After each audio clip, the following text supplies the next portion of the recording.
শানভি কোথায় এসেছো? আমি দোকানে দোকানে এসেছো? গরম লাগছে? খুব বেশি গরম। চশমা কে কিনে দিয়েছে? পাপাই কিনে দিয়েছে। তুমি একটা কবিতা বলতে পারবে? বলো তো।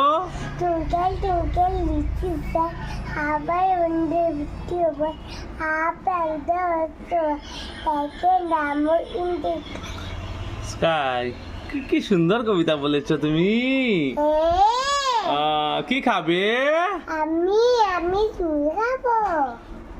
কেক খাবে? ফ্রুটি খাবে? আচ্ছা ঠিক আছে, ফ্রুটি এনে দেবো পাপাই। ফ্রুটি খাচ্ছো? কি মজা কি মজা।